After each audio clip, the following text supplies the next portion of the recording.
Welcome in today. We've got a lot to talk about. A Masters return. Could that be in the cards for Tiger Woods? There are some very big hints, and perhaps the biggest hint of all is one that we're going to get to in just a second. We're going to look at what the tea leaves are saying, whether or not Tiger Woods will make his return when, in fact, will play in the Masters in 2 weeks from now. We're going to get to that. We're also going to touch on a couple things. Major League Baseball starting the season tomorrow. Also, our sportscasting tip of the day. It's going to be a good one if you're an aspiring sportscaster. But let's get right into it. My name is Rick. Thanks for joining us today here on the Sportscasters Club YouTube program. And the big story is Tiger Woods and this comeback. But first, if you have not subscribed, we're really proud of the fact that we've tripled our subscribers over the last 2 weeks. So if you're not already subscribing here, why not? You can always unsubscribe if we don't bring you enough value. But a lot of people have felt that we've brought the value over the past couple of weeks. We've tripled the subscribers, so hopefully you will be there too. But let's get right to the main story. Let's look at Tiger Woods. And we're going to look at three things. First, we're going to look at what Tiger Woods said himself about returning. We're going to talk about what he said last month. We're going to listen to it. We're going to listen to the words right out of his mouth. And then we're going to get to the biggest hint. I think this is by far the biggest hint about whether or not Tiger Woods is going to be back. And we've all been so excited. 5 years ago, we watched Tiger in the Masters. We watched him return to glory, and it was awesome. I don't know about you, but watching Tiger Woods on a golf course, it reminds me a lot of my youth, being that Tiger and I are, number one, we're the same age.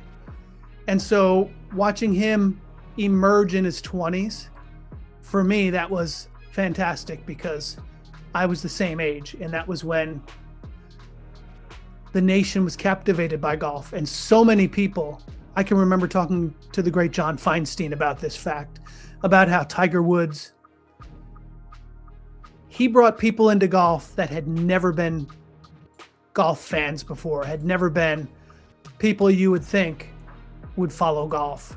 He attracted youth, he attracted urban culture, he attracted people who had never thought about golf because it was viewed as a pretentious rich man's sport. And Tiger helped revamp that completely. In fact, now it's completely different because now you have people playing golf, being interested in golf from all different walks of life. But let's get right to the big question. Let's get to the point and look at what Tiger said last night. Here we go. This is what he said last night. If you see the Jupiter Links post on the right, he said, "I'm back," talking about his TGL team that plays tonight in Florida, the Jupiter Links Golf Club that he runs. And the TGL, if you're not familiar, it's the technology golf league that's played indoors with simulators. It combines tech and golf, the indoor version. And it's broadcast on ESPN. A lot of people like it. It's not necessarily been my thing, but it really does go back to Tiger's days when he first burst on the scene, when he first became a pro. 21 years old, one of his first huge endorsement deals was EA Sports, and it was for the Tiger Woods golf game and the Tiger Woods golf franchise. But he demanded that he was going to be a big part of the creation of that game. Number one, he was a gamer. Number two, he was a golfer. And number three, he knew what the youth wanted. And he said they wanted a game that you could play 18 rounds of a video game, a golf game, in 30 minutes or less. And that's what Tiger delivered with EA, and it became massively successful. And so TGL is just that next step of it, that next iteration of what he saw golf entertainment could be. But this is what he said yesterday: "I'm back." So are we left to believe he was only talking about the TGL? And all over X, this was a big story. You can see on the post there on the left, Tiger Woods' 2-word message going viral weeks before the Masters. That was the real story. Everyone, whether you're a TGL fan or not, the Masters is the big story. So that's what Tiger said yesterday. Now let's take a look at what Tiger said a month ago. And let's listen to his words. Let's listen to what he said a month ago when he was asked if he was going to play, if he was going to be in the Masters. Would he be there? That's an important question that we want to know. We want to hear it right from his mouth. Let's see what Tiger said a month ago. And of course, McIlroy will defend. Scotty will be there. Anybody else you know who might be playing this year? I know I'll be there. We're gonna open up the patch, and Trev and I are gonna be being part of a great dinner. I didn't ask specifically about you. I just thought maybe you knew someone though that might play. Yeah, absolutely. I know a lot of people are playing. Is there a possibility that you can get out there? There is. That's exciting. Would you play a tournament before that? I don't know. I don't know whether it's regular tour, senior tour, or member guest. I don't know. Member guest? You need a guest? So there you have it. Tiger Woods, in his own words, talking about it and talking about, would you play? And he was very coy about it, but he basically said, yeah, there's a good possibility I'm going to play. There's a good possibility. And I think that excited a lot of golf fans. That was a month ago. And I think that got a lot of people excited. And when you combine that with what we saw him say yesterday that we just looked at, you're thinking, okay, he was being coy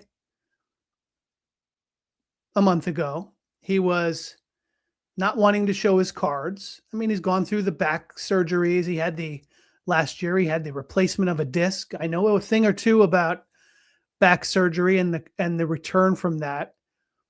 Sometimes it's unpredictable. And so you don't know what's going to happen, and you don't want to commit to something if you don't think you're going to be able to deliver. And so I think that's a big possibility, the fact that that's why he was being coy. But he was taking it wisely, step by step. And the next step was the TGL, and that's going to be coming up tonight. And this is what he said a month ago. Things look like they're on track, but, and this is what CBS Sports said last night, Tiger Woods returns to competitive golf in TGL finals with his eyes on playing 2026 Masters. CBS carries the Masters. Do you think CBS is going to put something out like this if they think there's a good chance he's not going to play? The 5-time Masters champion may make more than one stop on his road to Augusta National. And in the article, they talked about the fact that he could play in the TGL and then go home and rest and then head to Augusta, Georgia. Possible, very, very possible. But that's not the biggest hint. Not the biggest hint. There are a lot of hints. That's not the biggest one. Let's take a look at the biggest hint. Let's take a look at the one that I think answers a lot of questions. Let's take a look. Shall we? Take a look, shall we? All right, this is the Masters website. The Masters website. And if we are to go to the Masters website, you can see Rory there sitting with the green jacket after last year's win.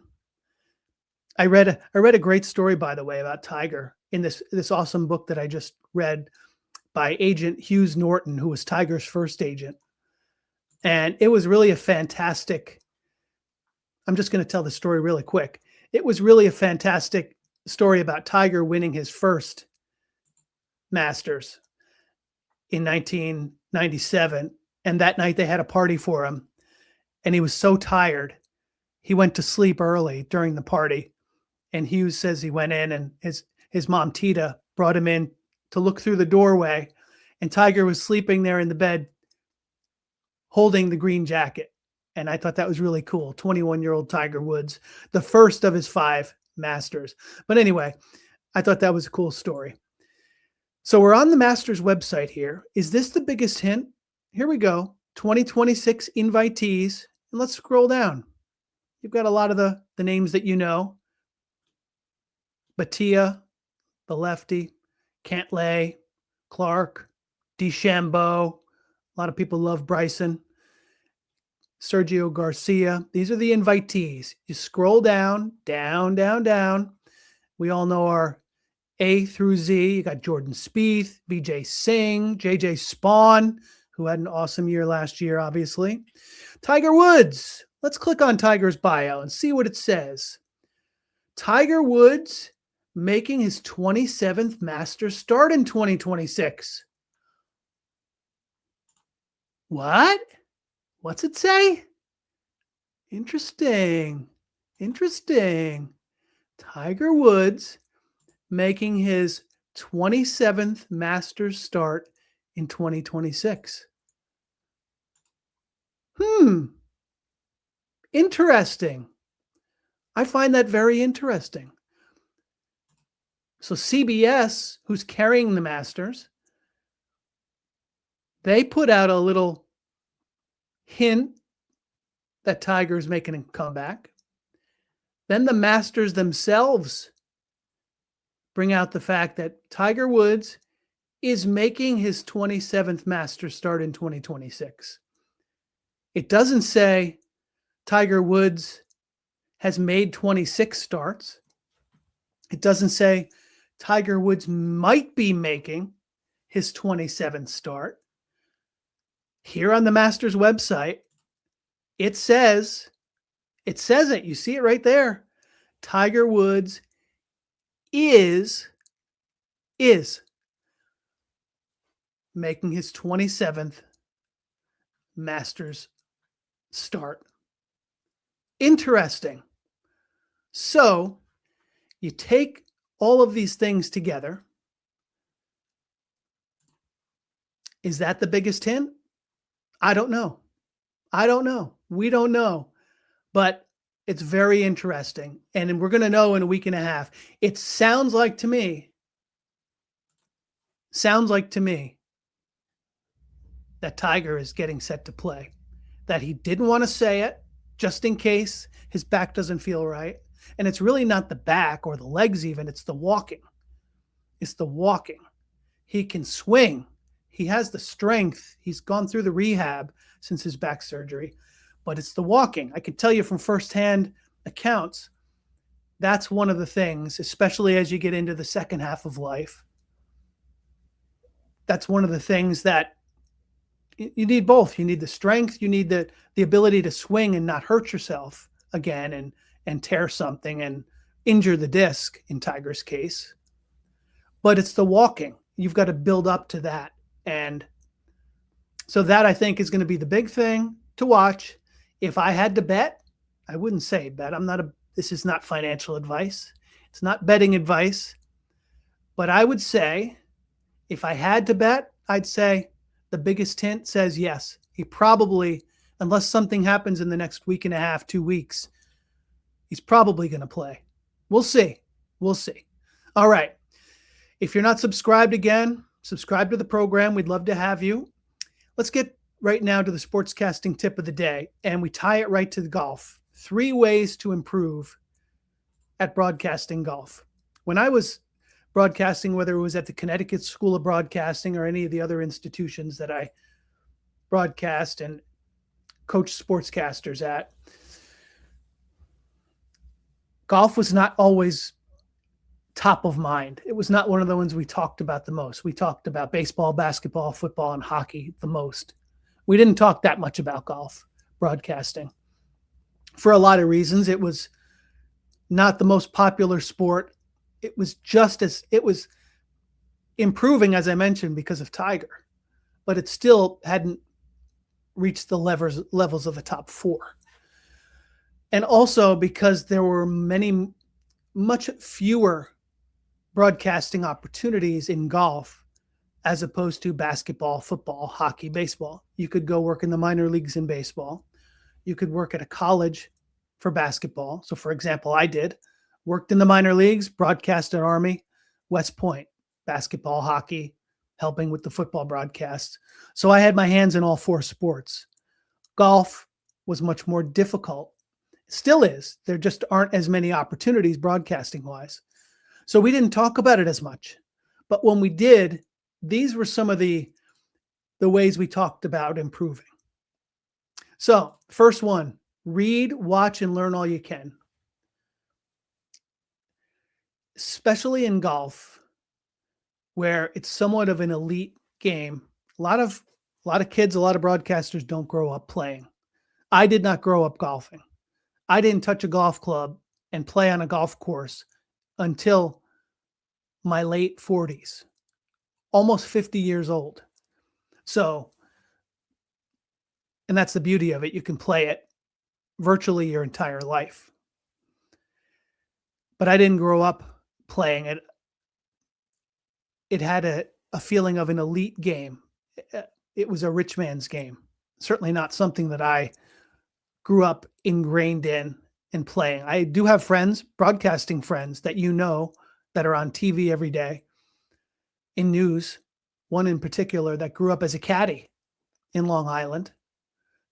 Now he's in news, but he did grow up comfortable with golf.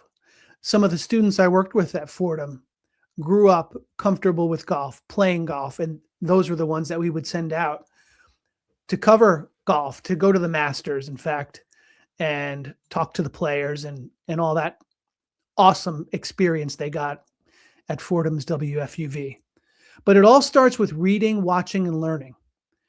You can immerse yourself in literature about the game, the history of the game, the players. There's just so much you can read, whether it's books by John Feinstein, whether it's magazines, periodicals, spanning all the way back, Golf Digest, YouTube, you can watch everything you can watch. But that's the first way. So if I were talking to an aspiring sportscaster that wanted to get into golf broadcasting, number one, I would say read, watch, learn all you can, and talk to as many experts as you can. That would be number one. I don't mean your broke brother-in-law who thinks he's a golf expert. I mean people that are, I say journalists, that word is so overused.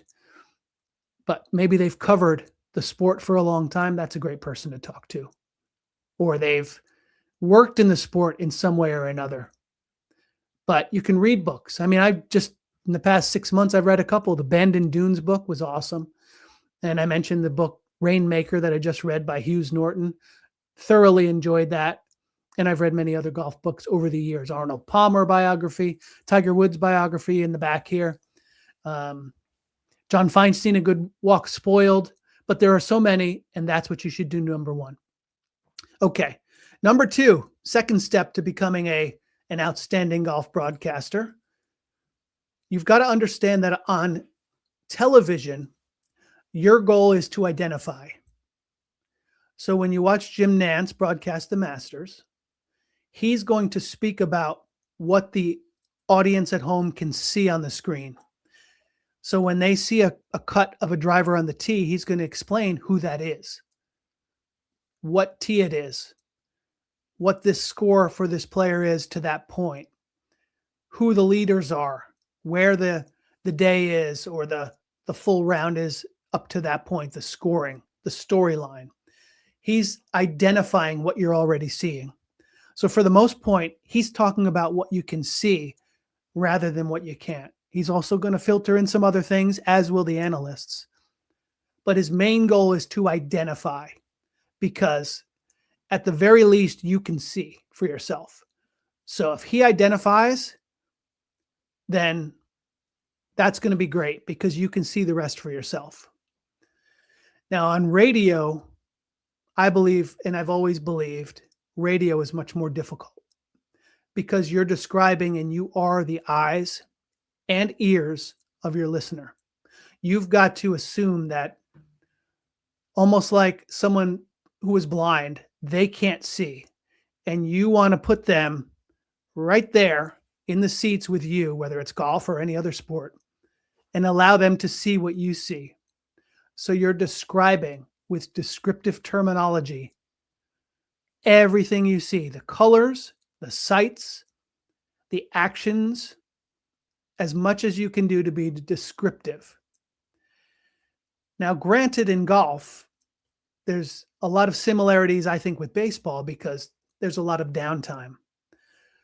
So, in my opinion, especially on radio, the analyst becomes a more crucial part of the broadcast because the general rule of thumb is that when the action's taking place, the ball's in play, that's when the play-by-play broadcaster describes.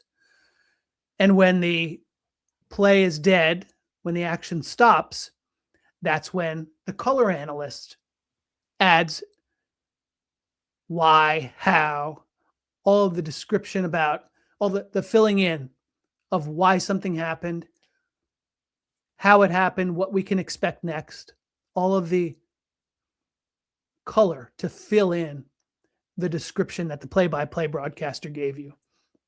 So in golf, there's a whole lot of downtime and just a little bit of action. Baseball is very similar. There's a small amount of action and a lot of downtime. Golf is even smaller than that. So I've always drawn the correlation. So on radio, your job is to describe what you're seeing. Descriptive vocabulary, descriptive terminology, painting that word picture with immense description. Not on TV, because on TV, they can see it. They don't need you to describe the green grass and the hole off to the top right and Tiger bending over this 3-foot putt, looking left to right with a slight bend down to the left side. They don't need you to describe that because they can see it. But on radio, you must describe it because they can't see it. Pretty simple. But don't get your paths crossed and do the wrong thing on the wrong media.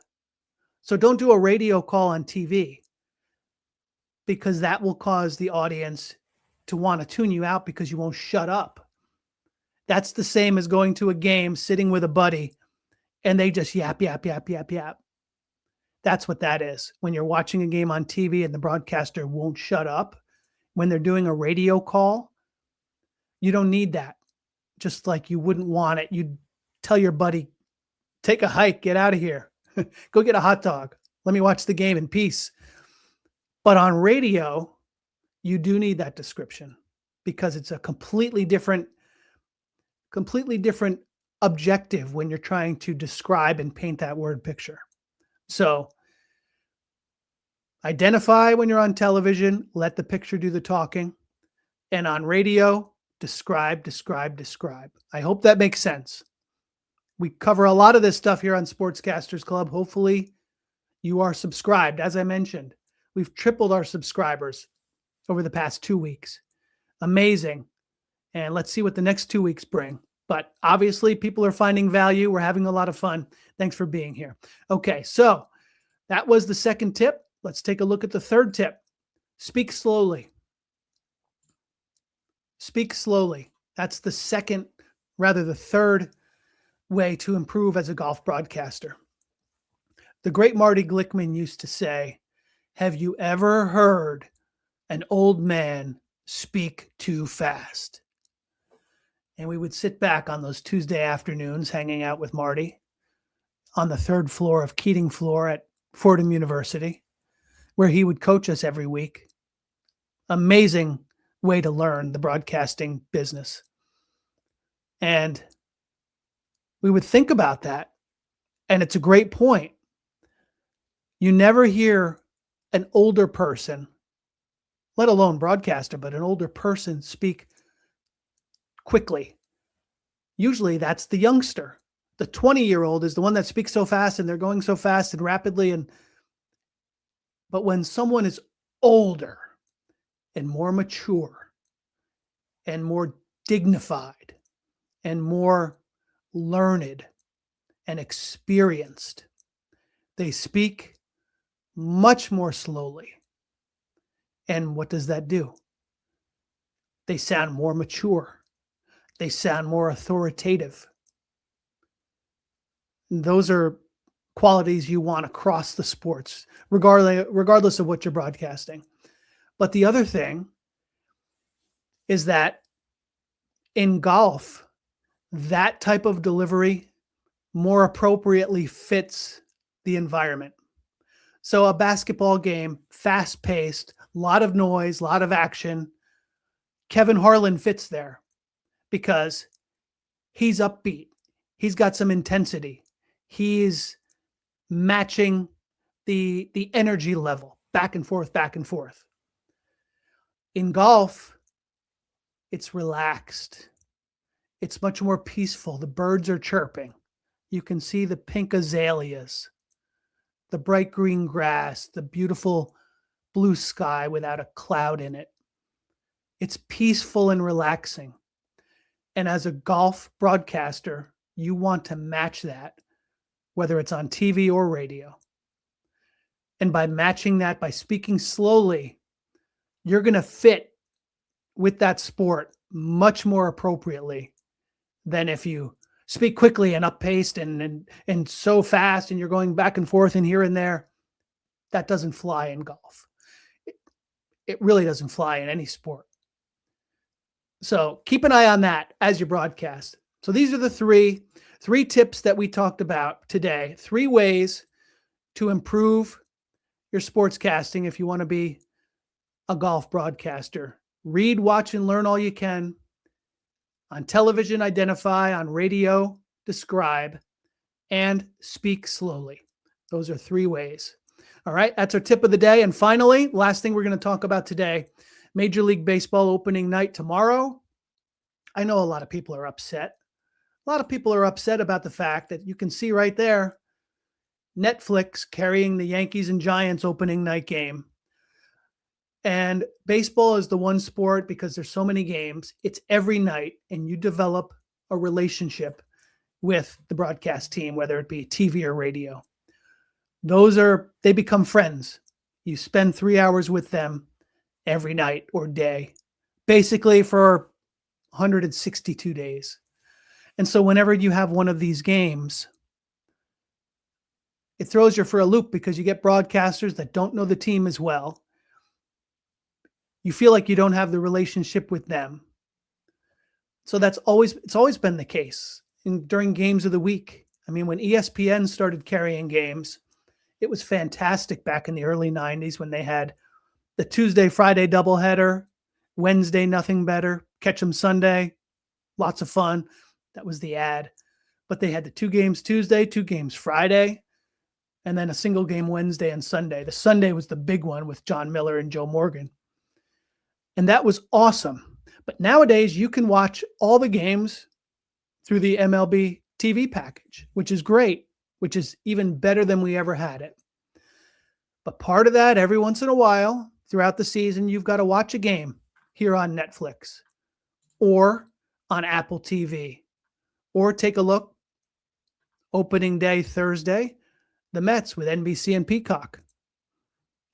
It's part of the deal. And I know, yes, Mets fans, they want Gary Cohen, Keith Hernandez, and Ron Darling. That's what they want. But they're going to get NBC Peacock, just like the Yankees are going to get Netflix. So you just need to assume that you're just going to get a different broadcast. It's going to be a broadcast more for a wider audience that might not be Yankee or Giant experts.